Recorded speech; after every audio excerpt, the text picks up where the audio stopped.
ladies, and welcome to day 6. We are talking about how to cope in today's lesson, so let's get started. When we talk about coping, we're talking about dealing with something difficult and managing it effectively, and also trying to find relief.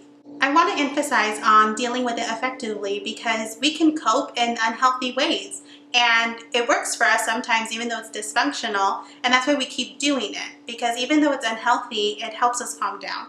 And so today I want to talk about how can we cope in a healthy way. There are many ways to cope, and we all cope differently.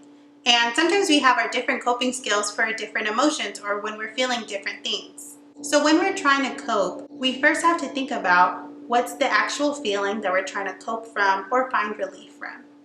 It could be anxiety, stress, depression, a lot of the things that we've talked about in this study. It could be irritability, anger, even grief and loss. In the moment where you're trying to find relief, ask yourself, what am I feeling? What feeling am I trying to be relieved from? Coping, in a sense, is like a distraction or kind of redirecting yourself to doing something else. And this is effective when it's necessary because sometimes we could be so worked up or so down in the gutter that we really need to distract ourselves or redirect ourselves before we go into a state where we don't want to go to. And so then we choose a coping skill to kind of help us calm down and become level-headed and more emotionally stable. In the worksheet, I'm going to ask you how you currently cope in certain situations. And I want you to be honest. Even though you may be coping in an unhealthy way and you know it, I challenge you, write it down. I know sometimes it's hard to admit things that, we aren't proud of, but in order to change and to grow and to use healthy coping skills, we have to first expose and write down and becoming more aware of the unhealthy things that we need to let go of. I'm also going to be attaching a list of coping skills that you can try. I know there's going on a walk or hiking or reading a book or taking a nice bath. There's also journaling, talking to a friend. You can paint, you can draw. There are several coping skills out there, and so I'm going to attach a list so that it's helpful for you guys to sometimes when you think like, oh, I don't want to do this again, it's going to give you some ideas of different things that you can try. But I want to challenge you with this. In your coping skills, I challenge you to bring God into it. Listen to some music. Listen to some worship music, or maybe even pray.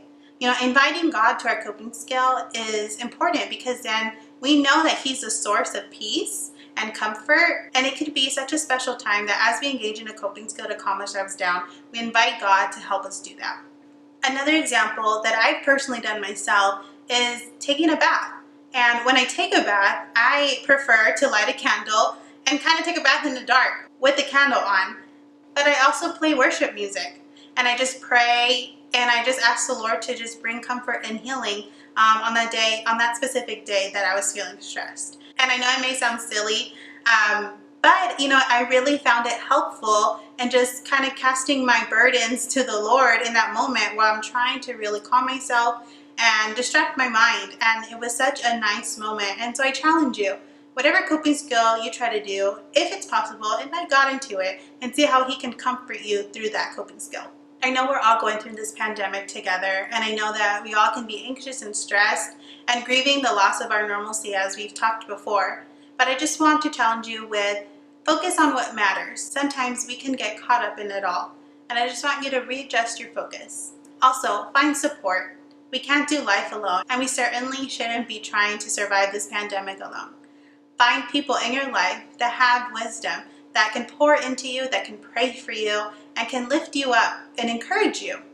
Also, I hope that with the day that we talked about stress, that you were able to identify your stressors. I would like for you to look at your identified stressors and kind of see how you can relieve them, so you don't have to experience agitation or stress during this time where it's already stressful. Also, I would like for you to process your feelings. We experience so many emotions in the day, and we need to validate ourselves. If we're upset, if we're sad, if we're angry, if we're irritable, if we're scared, validate yourself. Tell yourself, it's okay to feel this way.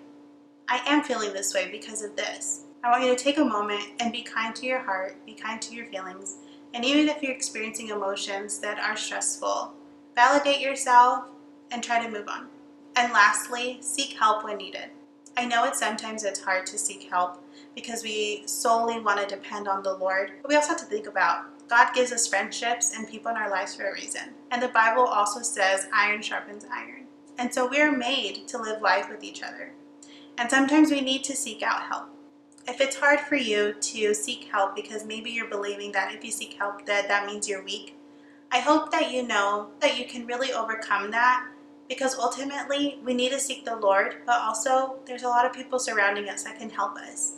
And it's not to be shamed over. If you feel that your emotions are getting the best of you, like your anxiety, depression, stress, maybe even grief, if you feel like it's really overwhelming you and impairing your life in many ways and areas, I challenge you to seek a mental health professional. Sometimes we're going to need that kind of help, and it's okay. I am one myself. I've helped a lot of women manage their depression, their anxiety, and their stress. And I don't shame them.